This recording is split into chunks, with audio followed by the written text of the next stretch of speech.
What's up, YouTube? So today we're going to get into my labor and delivery. A lot of people have been asking me after seeing my last video, like, explain the labor and delivery, tell us how that went. So I'm here to tell y'all the story. So let's tune in. Now, y'all, I am in my car, but I'm not driving. I'm not unsafe like that, y'all. I'm parked, and I'm about to get into the story real quick before I have to go back into work. Now, disclaimer, whatever I say in this video, don't let my experience deter you away from having kids. I know a lot of time when I tell people this story, they always say like, damn, that's so intense. It makes me not want to have kids. My experience is not going to be your experience. So don't let my experience make you not want to have kids. If you want to have kids, do your big one. If you don't want to have kids, I support you either way. But anyways, let's get into the video. So the very last month of your pregnancy, you have to go to the doctor every week. So this is 37 weeks at this point, and let's just say I was due on February 18th, and I had my daughter on January 28th. Way too damn early. Luckily, she came out with no complications, but it was a tragedy getting her ass out. So let's get into it. I go into my doctor's appointment for my 37-week checkup, and the lady's like, well, your blood pressure is extremely high. Me being 14, I'm like, oh, okay, what about it? Like, what are you going to do? Medicine me? Like, go to sleep, bed rest? Like, what are you suggesting?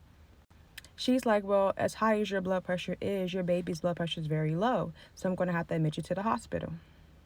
Now, mind you, y'all, January 28th of 2013 is when I had my daughter. But that was a Monday. My appointment was on Friday, which was January 25th. So on that Friday, she admitted me to the hospital. The very first day that I got to the hospital, which is Friday, January 25th, I stayed there all day, and all they did was just check my levels. They kept coming back, checking my levels, and there was no progress. My blood pressure was not getting any lower, and hers wasn't getting any higher. So they said they're going to keep me overnight. So now it's Saturday, January 26th. Still the same rodeo. They keep checking on me. They're saying there's no progress. So they're saying they might have to induce me on Sunday, which is January 27th. Now, I know what y'all thinking. Didn't you say you just had her on 28th? I did have her on 28th. Just stay tuned. Stay down, y'all. Stay down. So on January 27th, they're like trying to figure out if they're going to C-section me, if they're going to make me push, and they're trying to figure out everything. So on Sunday, they're like, we're seeing a little bit of progress. Your blood pressure went down a little bit, but hers is still at the same rate. So they're saying they're going to wait it out a little bit. So about like 9 p.m. on Sunday, January 27th, they're like, yeah, we're going to induce you tomorrow, and we're going to definitely have to take this baby out. So it's finally January 28th.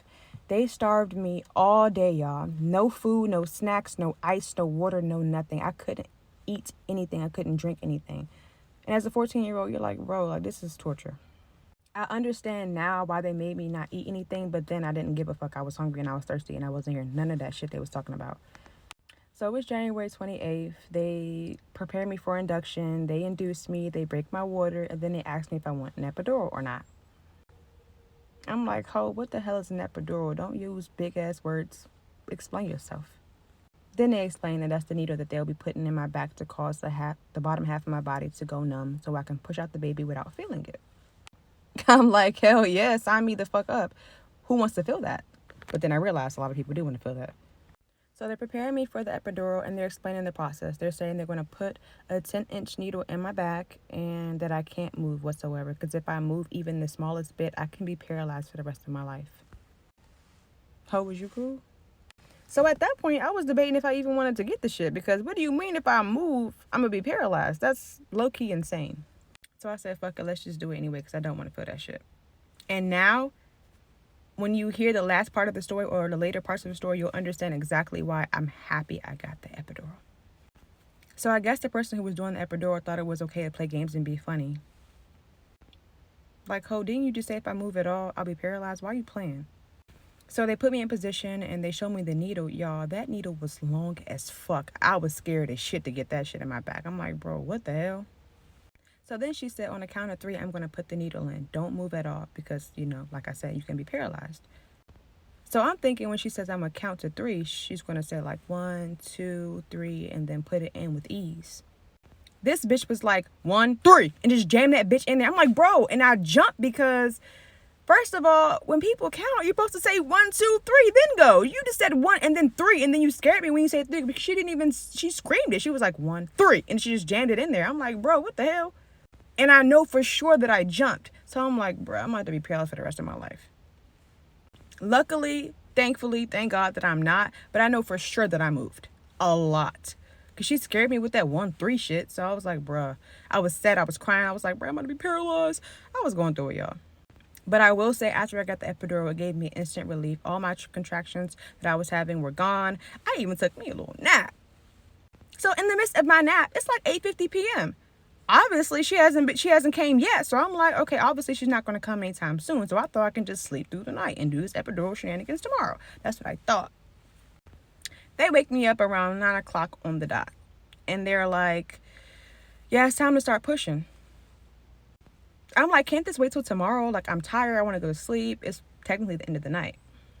They're like, well, we already gave you the epidural and your blood pressure is so high and her blood pressure is so low that respectfully, you're not going to make it to see tomorrow. So I'm like, are you telling me that if I don't have this baby tonight, me and my daughter are going to die tonight? She's like, that's exactly what I'm saying. I'm like, well, let's get the pushing then. Shit, okay? Who tells people that? Like, what the fuck? The bad thing about the epidural is that my legs were so numb that I couldn't even really hold them up in position to push. So I had to get assistance with that from my mom and my aunt. So being that I was dehydrated, every time I pushed her out a little bit, I coughed and she went back in. Then I pushed her out a little bit and I coughed and she went back in. And that was like a repeat cycle for like a good 10 minutes. So they're like, we're going to have to give you an episiotomy. What? I'm like, ho, stop using SAT words. Explain yourself. So she brought out these big ass surgical scissors and she's like, yeah, I'm going to have to cut you from the vaginal hole to the anal hole so that she can get the baby out. I was like, weird flex, but okay. So my mother standing too close to her when she was doing it, the lady cut, that little area. And as soon as she did, all the blood was like all over my mom's face. When I say like in the movies, like when somebody stabs somebody and the blood gets all over their face. Yeah, that's how it was. I was like, girl, why are you standing so close? Don't be so pressed for your granddaughter. So then after that, I kept pushing. But like I said, it wasn't much progress because I kept coughing. That episiotomy shit didn't help. Then they start getting this vacuum. They're like, yeah, we're going to have to vacuum her out. Now, as a 14-year-old, I'm like, that's not like any vacuum I ever fucking seen, but go off.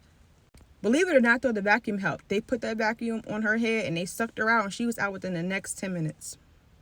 So I had my daughter at 9:56 p.m.